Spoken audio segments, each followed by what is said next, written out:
Kuku Raadios välja öeldud seisukohad ei pea ühtima Kuku Raadio seisukohtadega.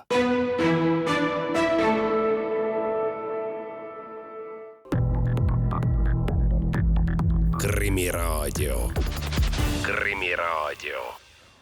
Tere taas, eetris on värske Krimiraadio. Nagu ikka saadet juhivad ajakirjanikud Raul Ranne ja Karel Reisenbuk. Eksperdina toetab meid endine tipppolitseinik, poliitika kirjamees Andres Anvelt, kes tänapäeval jagab oma rikkalikke kogemusi erabusinessis. Ütlen veel saate alguses ära ka kuulajale, et on võimalus ka meie saates osaleda siis WhatsAppi kaudu, kui saadate WhatsAppi kaudu sõnumi numbrile 53 40 555 0 ning võimalusel kanname me selle küsimuse kas meie külalistele ette või vastame ise ära. Aga tänases saates räägime me kokkuvõtvalt sellest, kuidas keerulised ajad viimase poole aasta jooksul on mõjutanud kuritegevuse pilti, kuivõrd on kasvanud tapmiste, röövimiste ja varguste arv, kas meie tänavad on ohtlikumad kui näiteks paar aastat tagasi. Selles kõiges aitab meil selgusele jõuda Põhjaprefektuuri kriminaalbüroo isikuvastaste kuritegude talituse juht Hisko Vares. Tere tulemast Krimiraadiosse! Tere! Hisko Vares, ma alustaksin ühest hiljutisest juhtumist, mis otseselt ei puutu nüüd küll Põhjaprefektuuri tegevuspiirkonda, aga samas on teema teiegi jaoks aktuaalne. Nimelt sellel laupäeval siis oli politsei sunnitud tulistama mees, kes Toilas Oru pargis relvataolise esemega inimesi ähvardas ja ka nende pihta tulistas. Tulistas ka politsei suunas, käsklustele ei allunud. Ühesõnaga, politsei oli sunnitud selle mehe, kuidas öelda siis, kahjutuks tegemiseks ikkagi tulistama, kasutama relva. Saate te kirjeldada, et mis olukord see ühe politsei jaoks on, kui viimane äärmuslik abinõu on ikkagi relva kasutamine sellises olukorras? Ja tervist veel kord, et eks ta on ikkagi väga keeruline situatsioon politseinike jaoks, kes sellele sündmusele reageerivad. Kuna tegelikult tavaliselt on ainult teataja info, mingi meesterahvas kusagil käib ringi või siis tal on relv käes või relvataoline see käes ja ta sellega paugutab.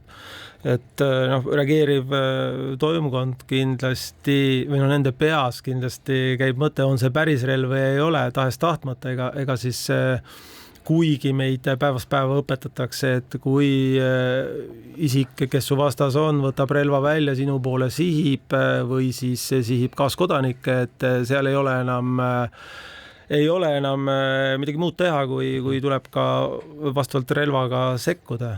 Et eks ta on ikkagi dilemma, politseinikud on inimesed, nad väga täpselt mõtlevad selle peale, mis on selle relvakasutuse tagajärg, kui nad peaksid kasutama. Aga ilmselt antud juhul siis muud võimalust ei olnud ja relva kasutada tuli. No juhtus siis tegelikult see, mille eest politsei on ikkagi väga ammu hoiatanud, ka meie oma saadetes oleme mitmeid kordi seda teemat puudutanud, et ükskord see juhtub ja keegi lihtsalt saab surma. Kas on teada, mis seisus praegu see inimene on, kelle pihta politsei lasi?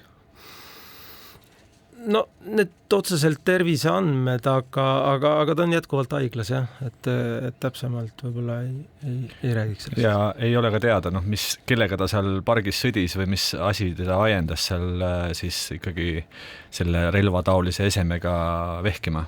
No, ma arvan, et need asjaolud teeb selgeks käimasolev kriminaalmenetlus, et mis ta toimetas, mille pärast ta seda relva seal paugutas ja praegu juba tegelikult kohalikud politseinikud on öelnud, et tal sellel päeval juba varasemalt oli selle relvaga seal kusagil Jõhvi vahel ringi liikunud, et mingid probleemid tal olid, mingid asju ta selle relvaga seal ajas, aga mis ilmselt ja kui nüüd õigesti mäletan, siis isegi maikuus oli veel üks vahejuhtum siis Kohtla-Järvel, kus ta samamoodi vehkis midagi seal, aga see selleks, et ma saan aru, et uurimine siis selgitab välja, mis seal peas täpselt toimus, aga Andres, kas see situatsioon, kus politsei on sunnitud relva kasutama, kui keeruline see on? Sa oma kogemusest ehk oskad ka öelda või rääkida? Jaa, see on, ütleme, väga keeruline. Esiteks politseinikul see olukord, üks on õiguslik, teine on ka vaimne. õiguslik olukord võib-olla saab piirduks sellega, et võib-olla kuulajal ka selge on, et kui sul on ikka otsene oht elule ja tervisele sul või kaaskodanikel, siis on see relva kasutamine õigustatud ja tegelikult on ka oluline see, kuidas me oma politseinikke välja õpetame just selles osas, kuidas seda olukorda tajub ja kuidas ta annab ka oma esimesed ütlused, eks ju. Sest ma julgen öelda, et 90-ndatel, kus ma olin aktiivne politseinik, siis relva kasutamise oli tunduvalt rohkem, eks ju, ja tihtipeale oli probleemiks see, mis pärast politseinik sattus ka uurimise hammasrataste vahele, et ta ei olnud ka oma ütlustes väga kindel, et kas see oli ikkagi ohtlik või ei olnud ikka ohtlik ja nii edasi, ka see on üks koolituse küsimus. Paljudes maailma riikides näiteks üldse ennem politseinike, näiteks Ameerika Ühendriigis, kus ma õppisin, üldse ei tohi teatud hunniktunde, kui ta on relva kasutanud, üle kuulata, tal on õigus suhtlemisel anda oma spetsiaalsele advokaat ja nii edasi. Aga jah, ka minul on kunagi olnud see, ma ütleks võimalus, aga olukord, kus ma olen pidanud inimesi pihta tulistama, ka hindama seda ja pärast olema uurimise alla. Kui keeruline on sellises olukorras ikkagi hinnata, kas on ohtlik rünne, kas on piisavalt alust ikkagi avada tuli? Tegelikult ju kõik käib, eks ole, murdosa sekundi jooksul ja seal väga kaua juurelda ja analüüsida vast aega ei ole ju. Jaa, oleneb ka milline see rünne on, et kui see on relvataoline ese, siis on nagu üks iseloom sellel, aga väga palju juhtumeid tuleb, kui on ükskõik, kas iskab teab ka kirvega, noaga, eks ju, neid juhtumeid on võib-olla isegi rohkem kui relvaga, eks ju, eriti kui on seos mingid näiteks koduvägivalla juhtumid, kus on kõik hullunud korteris. Nii et mida ma tahan öelda on see, et minu puhul oli tegu sellega, et inimene ründas mind noaga ja ma nägin seda, et esiteks inimene oli tugevas joobes, narkojoobes arvatavasti, kui ma õieti mäletan, see 35 aastat tagasi tuleb arvestada ja ta ikka vehkis selle noaga niimoodi, et kasutada miilitsa koolis õpitud sambovõtteid ma ei hakanud riskima, sellepärast ma vaatasin, et parem on see Makarov välja võtta, kuigi jah, ütleme niimoodi, et pärast seda inimene jäi küll ellu, aga pool aastat oli ikkagi kõva prokuröris käimist.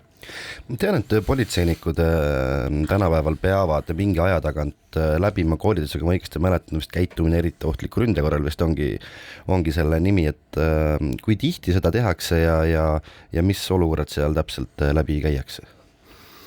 Tegelikult jah, et tork ehk siis siuke eriettevalmistus iga-aastaselt 4 korda aastas tegelikult ja välitööd tegevatel politseinikel veel rohkem ja veel sisulisem see harjutus on ja seal siis harjutatakse, üks on juba see täpselt laskmine ja siis on erinevad kaasused, mida siis läbi harjutatakse nii-öelda siis küll nii-öelda tehismudeli järgi, aga see ongi see, et asja mõte on see, et sunniks kastist välja mõtlema, et need erinevad olukorrad, jah, siis trennis küll käiakse need läbi, mõeldakse rahulikult, aga nagu siin juba ennem räägitud sai, et see otsus tänaval tuleb teha murdosa sekundiga ja samas selle murdosa sisse ilmselt jääb ka see aeg, kus sa mõtled selle peale, et kuramus, aga enamus need relvataolised esemed meil on ju mingisugused signaalpüstolid ja reaalset ohtu ei kujuta, et selles mõttes mõnikord on isegi kirves ja nuga on palju lihtsam, see on see konkreetne rünne, aga seal on ikka jääb see, aga mis saab siis, kui, need mõtted kõik käivad hästi kiiresti seal politseiniku peast tegelikult läbi ja see segab.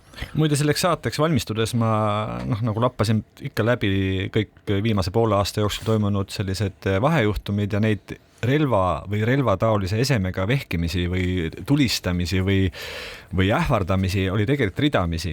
Kas ma saan aru, et midagi selles suunas on ikka lahti? Tähendab, liiga lihtsalt, liiga kuidagi palju on viimasel ajal neid juhtumeid. Oleme õieti aru saanud asjadest? Jah, nad tulevad järjest rohkem meil pilti ja mis on nagu selle asja juures kõige hullem, et need relvataolised esemed, oleks siis nad lihtsalt relvataolised esemed, aga neid järjest rohkem tehakse ümber relvadeks, tulirelvadeks, ehk siis millega on võimalik seal 5-6 kuni 10 meetri pealt täiesti reaalselt tulistada ja teist inimest vigastada, et neid relvi tuleb järjest ja järjest rohkem tänavale ja neid me oleme järjest rohkem ära võtnud, et täna ma võin ka öelda, et näiteks Põhja prefektuuris meil on juba käesoleva aasta jooksul 15 kriminaalmenetlust alustatud, kas siis ebaseadusliku tulirelva omamise või laskemoona omamise pealt, kui eelmine aasta kokku oli nüüd 16 menetlust, et see tõuseb. Ja see ühtlasi tähendab seda, et me tõenäoliselt kuuleme säärastest vahejuhtumistest, kust politsei on sunnitud relva vastu kasutama ohu likvideerimiseks, tuleb ka ette paratamatult. Tuleb ja tegelikult neid situatsioone, nagu ilmselt seal Toilas oli, on siin meie Põhja prefektuuri territooriumil ka olnud ikka, no ma ei taha öelda väga palju, aga on ikka mitmeid olnud. Täna on suudetud need lahendada ja politsei poolt nii, et tulirelva ei ole kasutatud, aga mitmel korral on taserit kasutatud ja noh, see on aja küsimus kahjuks.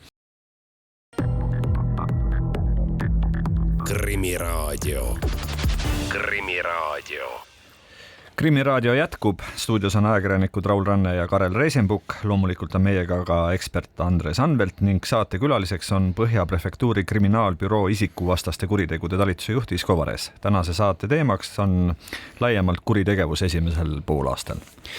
Saate eelmises osas rääkisime me relvataolistest esemetest, millega armastatakse üha enam ringi vehkida ja politsei on olnud sunnitud ikkagi nende tõttu kasutama ka tulirelva ja mis võib lõpuks lõppeda ikkagi väga kurvalt, aga selle eelmise teema lõpetuseks ma tegelikult tahtsin, Andres, sinu käest küsida, et aegadel, kui sa minister olid, et kas see sama temaatika, et need stardipüstolid ja signaalpüstolid on kuidagi liiga lihtsasti kättesaadavad, oli mingisugusel hetkel laual, et võiks nad kuskile rohkem ära peita? Või teist värvi relvadena müüa või kuidagi eristada neid?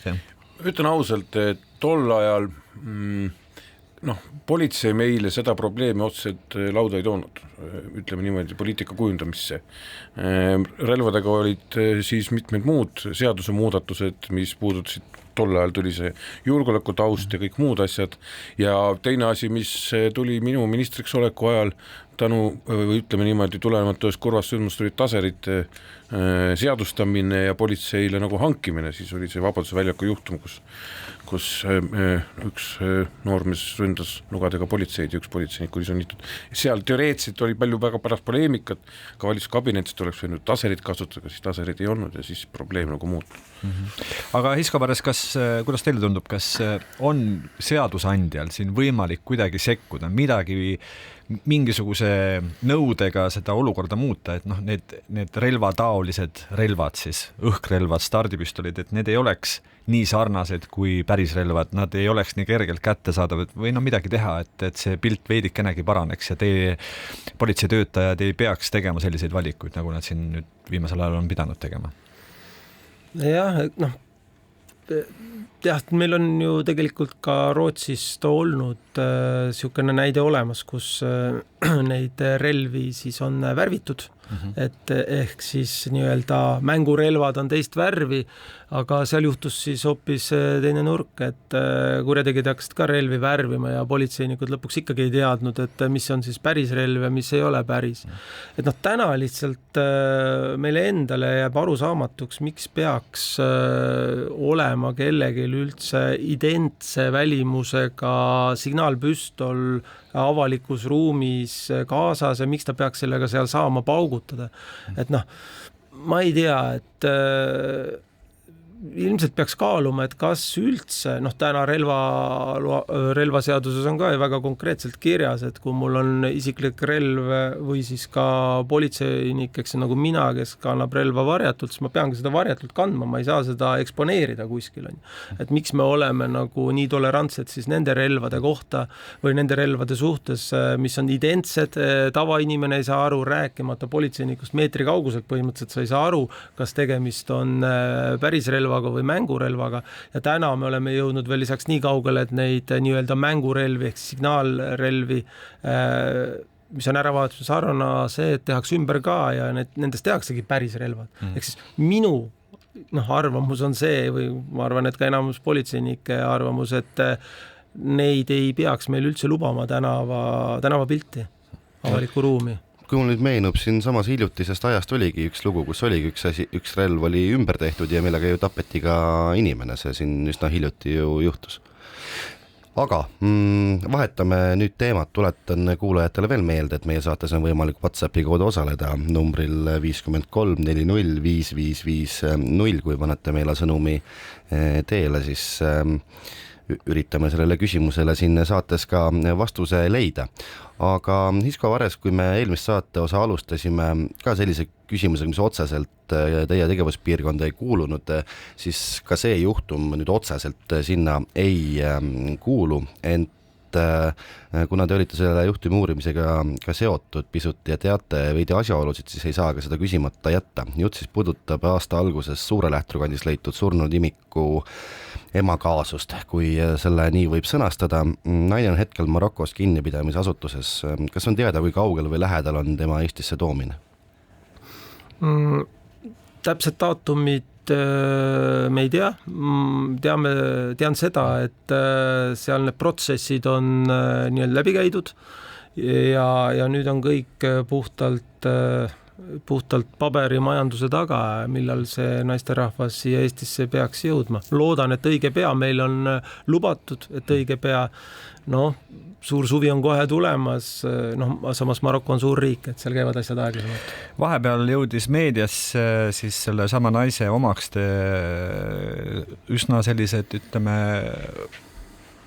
kriipivad sõnumid sellest, et seal kuskil Maroko kinnipidamise asutuses ikka tingimused, olud ja on väga keerulised ja seal jäi mulje, et ka ja ütleme siis, ta elugi võib olla ohus. Kuivõrd need jutud tõele vastavad ja kuidas sellele on reageeritud nüüd või kas seda on vähemalt kontrollitud, kas need jutud peab paika?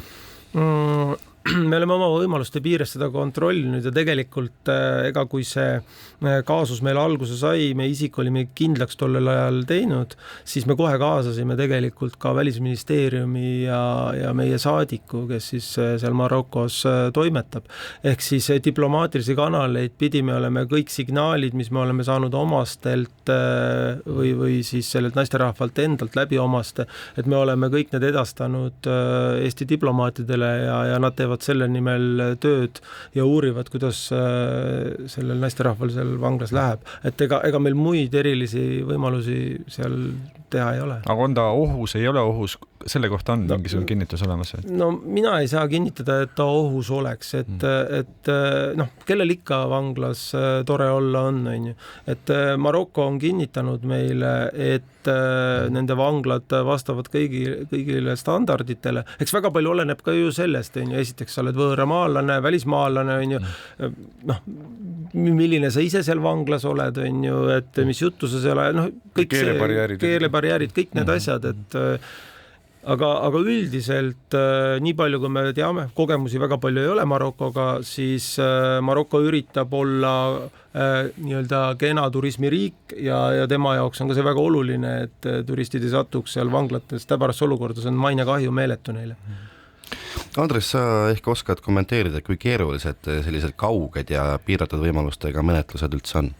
Need on väga keerulised, on alati olnud, et ütleme niimoodi, Eesti jaoks oli suur leevendus siis, kui me saime Europoli liikmeks, siis me saime Euroopa pinnal, ütleme, need probleemid tunduvad lihtsamaks, aga ülejäänud maailma, kõik Interpol, õigusabilepingud, kui neid ei ole, siis muud sellised rahvusvahelised kokkulepped, need protsessid võivad võtta aastaid isegi aega tegelikult. Et see tuleb aru saada sellest ka, et erinevates riikides on need samad väljaandmised, erinevate instantside pädevuses, kohtud, võib ka valitsusest läbi käia, nii edasi. Nii et ma olen ka, loodan samas kaasuses, jälgin seda kindlasti olla optimistlik, sellepärast, et menetlus vajab ju menetlemist.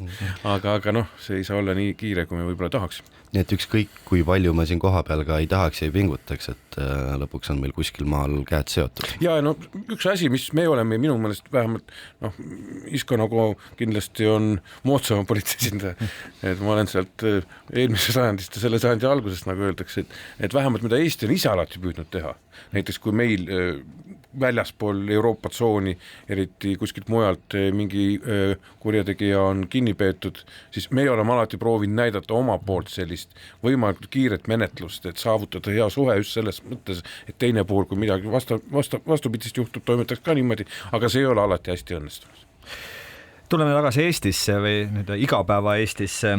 Statistika ütleb, et kui me räägime vägivallakuritegudes, siis jõuliselt on selle aasta esimesel poolaastal tõusnud tänavaröövide osakaal. Hisko Vares, millega seda seostada?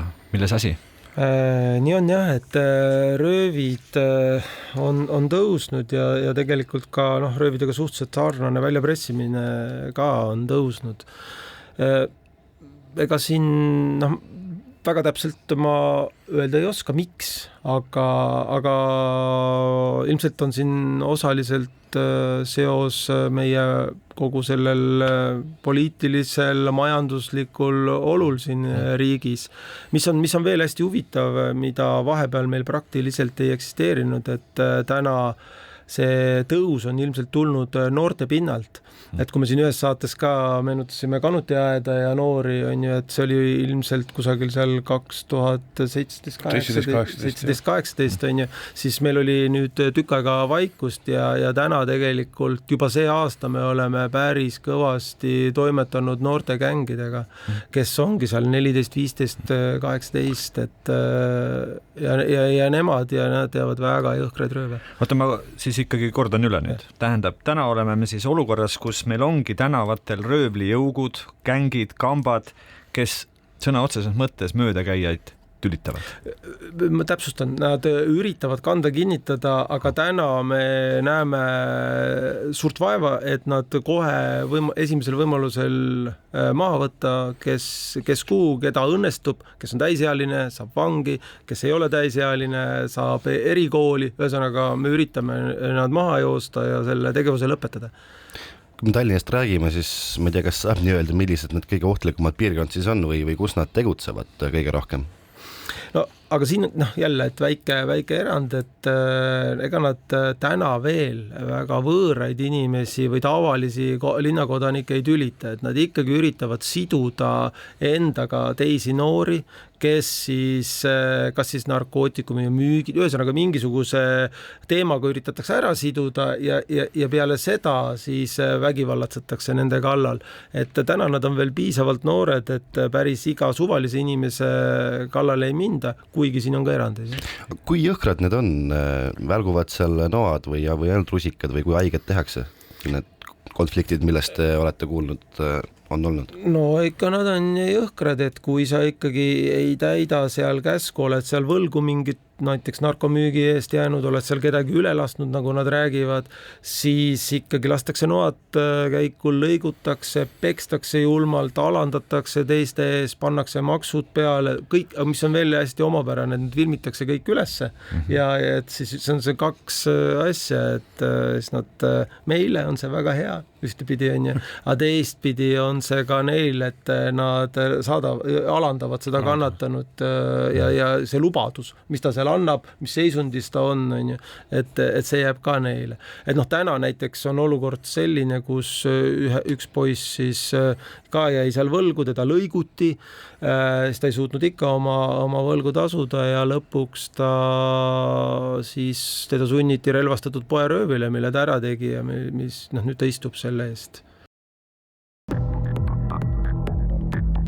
Krimiraadio.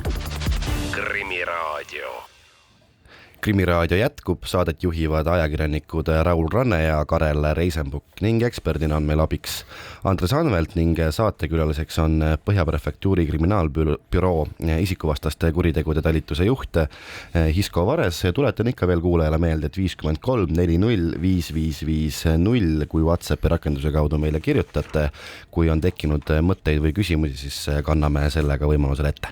Me enne pausi rääkisime sellest, et on võib-olla rohkem kui varem Eestis või Tallinnas pealinnas näha ikkagi noorte gänge, jõuke ja muid niisuguseid gruppidesse kogunemisi ja koos siis tehakse rööve ja muid kuritegusid.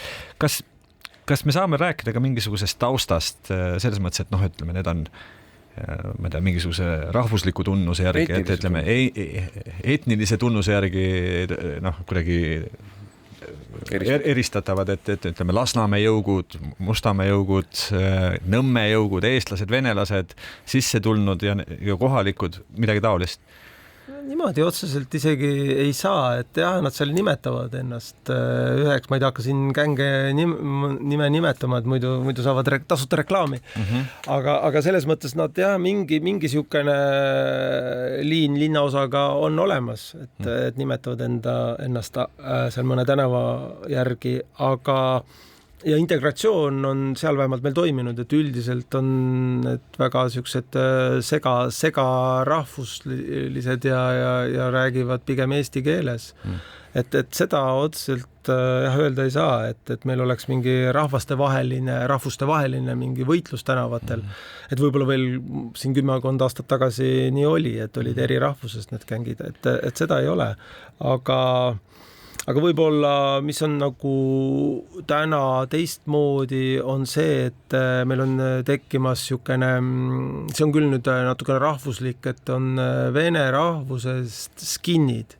Et siukesed noored poisid, väga noored, 14-15 aastased, hakkamist täis, hirmsasti tahavad pedofiile peksta ja kutsuvad üles ja ka neil jookseb sisse väga huvitavalt seda nii-öelda ida poolt tulevat ideoloogiat ka, et nad on nagu niisugused segamini natukene oma asjadega, aga seal ikkagi õpetused, kuidas toimetada, kuidas relvi teha, kuidas laskemoona kokku segada, et see kõik käib, täna noored poisid veel võib-olla väga hästi ei oska, aga me tuleme selle teema juurde tagasi, sest kui ma õieti mäletan, siis kevadel ju tegelikult kaitsepolitseigi moel või teisel tegelikult osutas samale probleemile. Aga kui nüüd jätkata, ütleme siis igapäevaste või ütleme tänavakuritegevusega, siis sellel kevadel maikuus oli Lasnamäel üks väga kummaline juhtum, mille kohta tahaks eraldi küsida. Tähendab,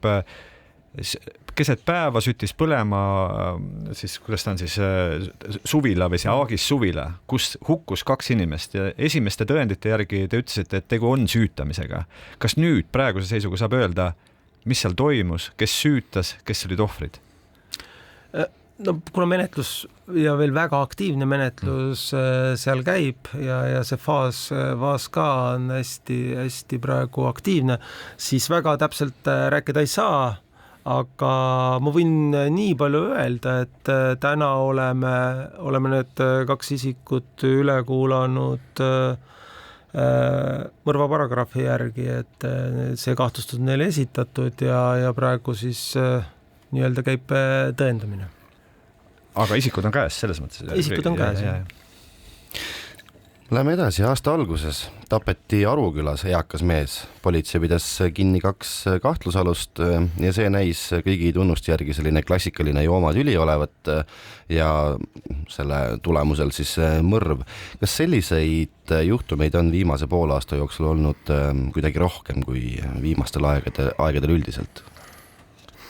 No võib-olla väikse erandina jah, et see aasta on, et meil on nüüd sekka tulnud mõned ütleme siis alkoholisõprade omavahelised arvete õiendamised, et küll siis juuakse, võetakse napsu, minnakse tülli küll Ukraina-Venemaa sõja osas, kus ongi 2 erinevat osapoolt, üks on siis vene mees ja teine on Ukraina mees, alguses ollakse sõbrad, minnakse korterisse ja siis tekivad tülid, et seda siin viimast paar aastat eriti ei olnud, aga nüüd on see uuesti tulnud tagasi, aga valdavalt ikkagi ma ütleksin, et meil on ikkagi probleem vaimse tervisega, et ikkagi siuksed täiesti ebaloogilised rünnakud kannatanutele, et siin Puhangu tänaval kevadel, kus siis naisterahvas tungis naisterahvale kallale noaga ja avalikus ruumis seal tänaval lihtsalt ilma, et oleks aru saada olnud, milles asi või milles motiiv, mis seal probleemiks. Ega seal ei olnudki, et lihtsalt üks naisterahvas siis otsustas, et ta tahab teist tappa ja selle mõtteajendil ta siis toimetas. Õnneks läks sealt mööda inimene, kes siis reageeris, sai ise ka küll natuke viga, aga ta päästis teise inimese elu. Ma pean selle ära küsima, et mis seal Arukülas toimub? Seal kogu aeg nagu toimub midagi, seal on umbes 2000 inimest elab, ma ei tea, kui palju seal neid mõrvasid nüüd olnud on? Jah, seal nüüd 2 aastal on toimunud, eks vahepeal Murphy seadus töötab, et kui kusagil toimuma hakkab, siis seal toimub, on ju, et no jälle, et ega nad on väga erinevad teemad, et ühe puhul jah, siis 2 napsusõpra või toimetasid ja siukene kurvalt see asi lõppes hommikuks, on ju. Aga teine jälle, et eks ju alkohol ja noored staadionile, et nüüd seda me saame kõik siin põhimõtteliselt laivis ka seda kohtuistungeid vaadata, et nüüd tuli mingi esialgne otsus. Andres, sul oli kommentaar? Ma lihtsalt võib-olla ajaloolise mälu rolli täites, et Aruküla, ma ei taha ühtegi kohta sildistada, aga minu jaoks on 95-96 üks Aruküla, üks väga ütleme niimoodi aktiivne keskkriminaalpolitsei toimetamise koht. Seal peitis ennast üle Eesti raskeid kuritegusid ja mõrvasid sooritanud perekond Rosenberg, kelle siis ütleme see üks poegadest siis kannab praegu eluaegset vanglakaristust ja täpselt samuti toimetasid nad tookord Arukülas ja seal ütleme millegipärast tol ajal oli arusaadav, et seal tol ajal vähemalt elas väga palju sellist seltskonda, alkoholilembelist ja selliste ülemineku aja küüsi jäänud, aga tänapäeval on ju sellest 30 aastat möödas. Meil on tegelikult üks küsimus tulnud kuulaja poolt ja kuulaja küsib nii, see on küsimus Hiskole, et jääb üsna sageli sotsiaalmeedias silma. Inimesed postitavad igasuguseid kaamerapilte, tähelepanekuid erinevatest rikkumistest ja kahtlastest tegudest, samamoodi ka isikutest. Ja küsimus on kuulajal, kas politsei näeb neid ja jälgib operatiivselt? Oleneb, kuhu nad postitatakse. Et loomulikult, kui meile huvitavast pildist, videost info tuleb ja me seda näeme ja seal tõesti on meid huvitav tegevus peal, siis me loomulikult reageerime. Et siin ei ole üldse mingit küsimust ka, aga lihtsalt küsimus ongi pigem selles, et millal me seda näeme, kas me seda näeme, et see on see. Kui need kusagil kinnistes chatides jooksevad, et siis me ei pruugi seda õigel hetkel näha, et ja miljaks. No ma laiendan omalt poolt küsimust, et ütleme näiteks, kui tihedalt on politsei kohal TikTokis, et kui sinna näiteks ikkagi ilmub mingisugune väga tähelepanu nõudev asi, siis kui kiiresti selle inimese ukse taga ollakse või vähemasti sellega kasutaja ukse taga?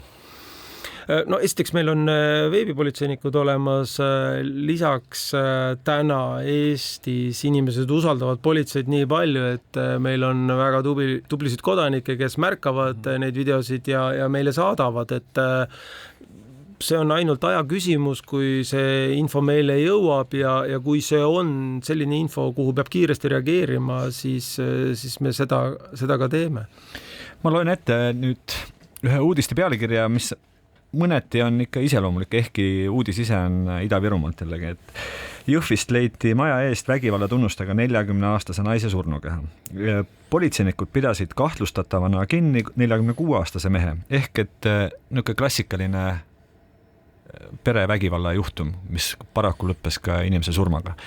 Kas keerulised ajad, nii majanduslikus mõttes, poliitilises mõttes, igas mõttes pingelised ajad on toonud seda sorti kuritegusi juurde? Just nimelt koduvägivalda. Mehed oma saamatuses, võimetuses ja milles iganes veel põhjusel peksavad kodus abikaasaid, lapsi ja nii edasi. Rohkem kui varem. No statistika järgi, kui kuivalt sealt võtta, siis statistika seda ei näita, et see vägivald oleks suurenenud. Lihtsalt siin võib olla see väike tegur, et võib-olla inimesed piisavalt palju ei teavita, et see jääb alati siukseks. Latentsus on 23-25% perevägivalla puhul.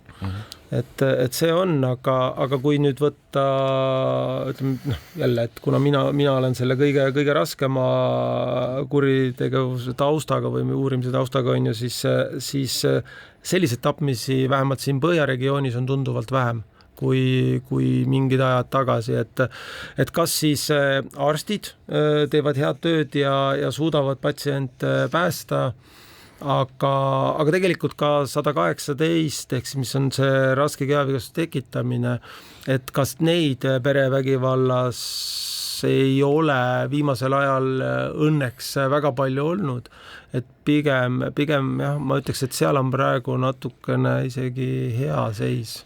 Kuigi tuleb meelde siin mitte väga ammused juhtumid ühel päeval, kui siin samas Kappeli tänaval oli juhtum ja siis ka Lasnamäel, et kus põhimõtteliselt oleks väga hullusti võinud minna, aga õnneks politsei suurte jõududega reageeris ja hoidis ära kõige hullema. Et seal, ütleme nii, potentsiaalselt oli võimalus täitsa olemas. No ja need ennetusküsimused jah, et mis oleks juhtunud siis, kui oleks juhtunud, et õnneks ei juhtunud, et jah, seal on iseenesest nad on kõik nagu kergema paragrahvi järgi, kuna mees ähvardas ja lubas seal igasuguseid asju teha. Eks neid asju ikka on ja seda perevägivalda ka jube palju ja ma alati ei ütleks, et alati mees on seal see põhifaktor, ega naised, just meie näeme seda hästi palju, et naistel käib see nuga ka väga kergesti, eriti kui võtavad napsu ja mis on selle asja puhul võib-olla kõige keerulisem, ega mehed ei tunnista ja mehed on lõpuni head gaasis, et naine lõi. See on üks asi kindlasti, millega tuleb arvestada, et see naise emotsionaalne, kuna ma olen selle teemaga tegelenud nii politsei kui poliitikuna, see naise emotsionaalne nagu see plahvatus või alkohol tegelikult tuleb mingisuguse pika, ütleme siis selle mehepoolse, kas siis psühholoogilise või ka väiksema füüsilise vägivalla tulemus, kui naputsa nuga haaratakse harilikult, nagu sa kindlasti ise oskad öelda, paremini on see noa haaramine ja nende noahoopide arv on harilikult tunduvalt suurem, kui on meesterahvas hakkab vägivallats.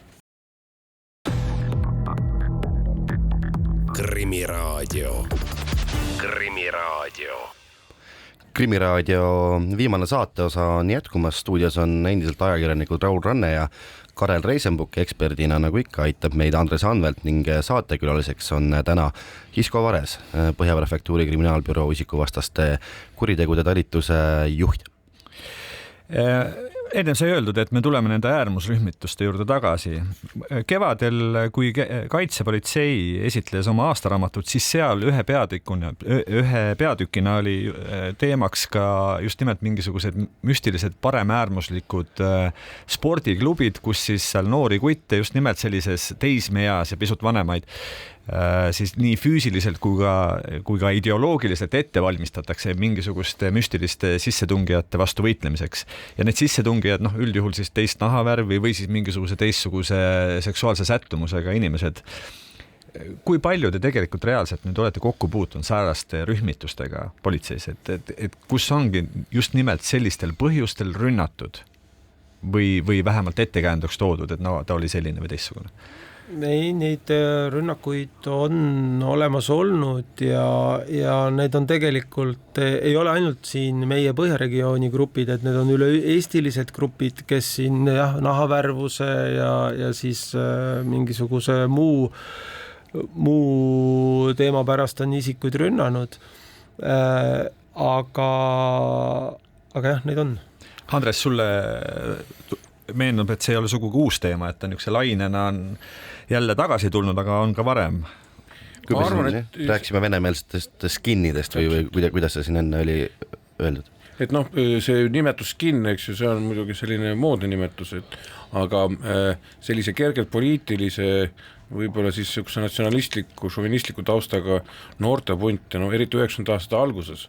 Ma väga hästi mäletan siis, kui oli ka suur selline poliitiline murrang, eks ju, Eesti sai taas vabaks, aga siin oli ikkagi päris suur kontingent, siis oli ka veel Vene sõjaväelaste lapsi, näiteks seesama rajoon, mis on Tallinnas, kus elasid sõjaväelased, seal Tondi kasarmute taga, Seebi tänav, kui ma eksi, seal olid täpselt samuti noorte Vene sõjaväelaste enamuses või siis nende sõprade, ütleme, lapsed, seal on suured garaažid, nad ehitasid sinna endale selliseid algelisi sporditubasid, eks ju, kus olid tõstsid mingid hantlid kuskilt varastatud koolidest või midagi sellist ja siis käisid öösel sealt väljas ja sõitsid mingisse teise Tallinna otsa ja siis peksti just rahvusliku tunnuse järgi, rebiti maha lippe, kuskil oli sinimustvalge, nii et selline tegevus oli siis olemas, vahepeal ta kindlasti vaibus, võib-olla ma ei ole tähele pannud, aga 90. algus keskel oli ta suhteliselt tugev. aga ma küsin, jah. Isko soovis täiendada. Ja ma tahtsin, enne mul läks korra mõte